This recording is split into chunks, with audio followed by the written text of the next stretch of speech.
नमस्कार दोस्तों, हमारे YouTube चैनल पर आप सभी का बहुत बहुत स्वागत है। दोस्तों, आज की इस वीडियो में मैं आपको सामाजिक सुरक्षा पेंशन योजना जो कि राजस्थान से संबंधित जो योजना है, पेंशन मिलती है, उससे संबंधित संपूर्ण जानकारी आपको इस वीडियो में मैं आपको बताने वाला हूं। दोस्तों, मैं आपको बता दूं कि राजस्थान में जो पेंशन योजना संचालित है, उससे संबंधित सारी समस्याओं का समाधान इस वीडियो में मैं आपको करने वाला हूं। साथ ही मैं आपको बताने वाला हूं कि किस किस महीने की पेंशन आ गई है और किस किस की आ गई है और किसके नहीं आई है, तो उसका कारण क्या है और वर्तमान में जो चल रही है उसके अंतर्गत जो बकाया पेंशन है वह कब आएगी और किस तरह से आपको मिलेगी और कौन कौन से कार्य हैं जो आपको करवाने हैं। तो दोस्तों, मैं आपको इस वीडियो में जो बताने वाला हूं उससे संबंधित महत्वपूर्ण टॉपिक की मैं इसमें पहले से आपको बता देता हूं कि कौन कौन से टॉपिक में इसमें चर्चा करेंगे और उसके बारे में आपको जानकारी मिलेगी। तो दोस्तों, सबसे पहले मैं आपको बता दूं कि सभी को मिल गई है बकाया पेंशन। तो बकाया जो पेंशन चल रही थी सभी को मिल गई है और कौन कौन से महीने की मिली है, कौन कौन से नहीं मिलेगी, उसकी जो मैं लाइव प्रूफ 3 से 4 सदस्य की आपको बताने वाला हूं।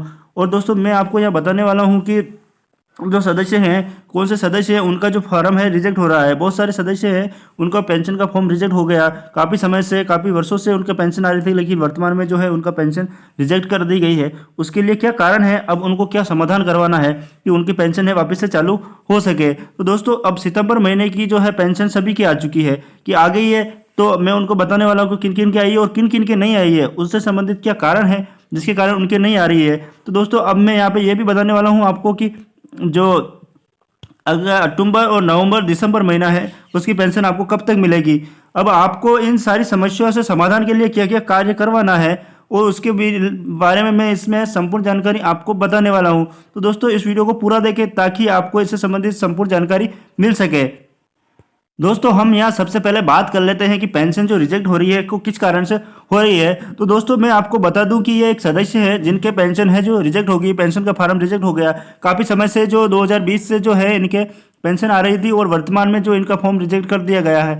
इसके लिए क्या कारण है कि इनका जो पेंशन का फॉर्म है रिजेक्ट कर दिया गया है। तो दोस्तों, मैं आपको दिखा पा रहा हूँ जैसा कि जो कैंसल एप्लीकेशन। तो देख दोस्तों, अब इसका कारण भी यहाँ बता रखा है, not in Jan Aadhaar as के जो इनकी एज है वह जो है, जो क्राइटेरिया है इसका एज का पेंशन का, वो जन आधार में इनका जो एज है वह नहीं हो रही है। तो दोस्तों, जैसा कि आप यहाँ देख पा रहे हैं, नीचे ये बता रखा है पेंशन कैंसिल का और एप्लीकेशन कैंसिल का यहाँ पे बता रखा है और पेमेंट कैंसिल का बता रखा है। तो दोस्तों, अब जो है इनका जो मैंने देखा तो इनके क्या हो रहा है कि जब ये पेंशन सत्यापन के लिए आए थे तो इनके द्वारा क्या है कि पेंशन सत्यापन के लिए मैंने जब चेक किया तो इनका पेंशन का जो फॉर्म ही नहीं बता रहा था, कैंसिल बता रहा था। अब मैंने जन आधार पर देखा तो इनकी केवाईसी कंप्लीट है, यानी कि जन आधार में जो एज है वो केवाईसी के साथ ही आधार से केवाईसी हुई, उसमें जो आधार में थी वो जन आधार में होगी, यानी कि जो भी डिटेल आधार में थी वो जन आधार में आ गई। अब क्या हो रहा है कि जो आधार में डिटेल थी जन आधार में आ गई, तो जन आधार में जो है इनकी एज नहीं हो रही है, मतलब आधार में एज नहीं हो रही तो जन आधार में एज नहीं हो रही। जबकि पेंशन पूर्व में वोटर आईडी और किसी अन्य आधार पर जो पेंशन चालू हो गई थी, तो अब इनकी एज कम हो रही है, यानी कि 3 से 4 साल की एज इनके कम हो रही है।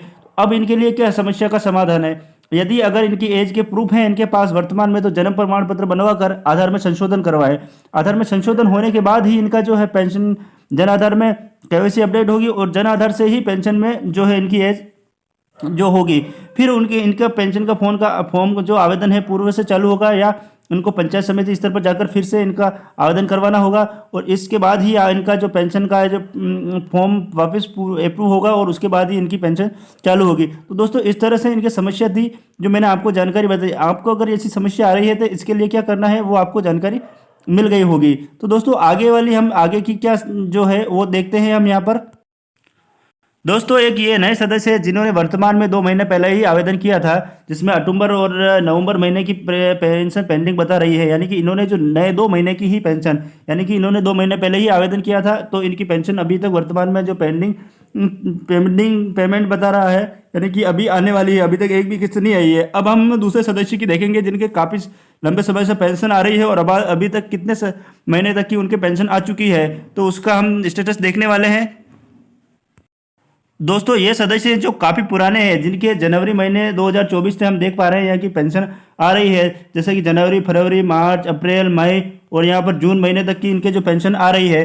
अब हम इनके अगले महीने की देखें, हम यहाँ पर कि जो इनसे आगे के महीने हैं उनकी पेंशन आई नहीं है, आई है या नहीं आई है, तो मैं आपको यहाँ पर हम देख पा रहे हैं अगस्त महीने की भी इनके पेंशन जो है आ चुकी है। और सितंबर महीने, यहाँ सितंबर महीने की हम देख पा रहे हैं तो आखिरी जो सितंबर महीने की गिरी है तो 19/11/2024 को इनके जो सितंबर महीने की पेंशन आई है। अब इनके जो पेंडिंग बता रही है वह है अक्टूबर और नवंबर महीने की, यानी कि अक्टूबर और नवंबर महीने की पेंशन है जो पेंडिंग चल रही है। तो अब बात हो रही है अक्टूबर, नवंबर और दिसंबर महीने की। अब दिसंबर महीने की अब हम एक अगले और सदस्य की देखते हैं कि उनके क्या बता रही है। दोस्तों एक और ये सदस्य हैं जिनके भी हम यहाँ देख पा रहे हैं तो जुलाई महीने की पूरी पेंशन आ चुकी है, अगस्त महीने की पूरी पेंशन आ चुकी है, सितंबर महीने की है जो पेंशन आ चुकी है, यानी कि सितंबर महीने की लास्ट इनके पेंशन गिरी है सितंबर महीने की 19/11/2024 को। दोस्तों इससे पहले भी मैंने इसके संबंध में संपूर्ण जानकारी आपको बताई थी। तो दोस्तों अभी जो पेंशन का पेंडिंग चल रही है वह अक्टूबर और नवंबर महीने की चल रही है। तो दोस्तों अक्टूबर और नवंबर महीने की पेंशन पेंडिंग चल रही है, यानी कि इससे पहले की जो सदस्य है उन सभी सदस्यों के सितंबर महीने तक की जो है पेंशन आ चुकी है। तो दोस्तों पेमेंट जो पेंडिंग है अक्टूबर और नवंबर महीने का चल रहा है। और अगला अभी जो वर्तमान महीना चल रहा है दिसंबर, यानी कि 3 महीने तो इस जो दिसंबर महीना है वह तो अभी तक शुरू हुआ ही है। तो दोस्तों अब मैं आपको बता दूं अक्टूबर और नवंबर महीने की पेंशन कब तक आपके अकाउंट में आ सकती है। तो दोस्तों मैं आपको बता दूं कि जो वर्तमान में राजस्थान में बीजेपी सरकार है उसकी वर्षगांठ मनाई जाएगी 15 दिसंबर को। तो उस दिन हो सकता है कि जो वर्तमान में जितनी भी योजनाओं से संबंधित और पेंशन है और जितने भी पेंशन बकाया चल रही है उसकी जो पेंशन है वह सभी आपको उस दिन मिल सकती है। तो दोस्तों इस प्रकार से यह जानकारी थी। और साथ ही मैं आपको बता दूं कि जो वर्तमान में पेंशन सत्यापन है वह 31 दिसंबर तक चलेगा। 31 दिसंबर 2024 तक इसकी तारीख बढ़ा दी गई है। और आप इस अंतिम दिनांक से पूर्व पेंशन का सत्यापन करवा लें ताकि जो पेंशन आपके बकाया है और उससे जुड़ी हुई सारी समस्या का समाधान आपको हो सके। और कोई भी समस्या आ रही होगी तो आप ई मित्र में जाएंगे, उसके माध्यम से आपको जो है इससे संबंधित समस्या का समाधान आपको मिल सकेगा। दोस्तों अगर हमारी वीडियो आपको पसंद आई तो वीडियो को लाइक करें तथा चैनल को सब्सक्राइब करना ना भूलें। धन्यवाद।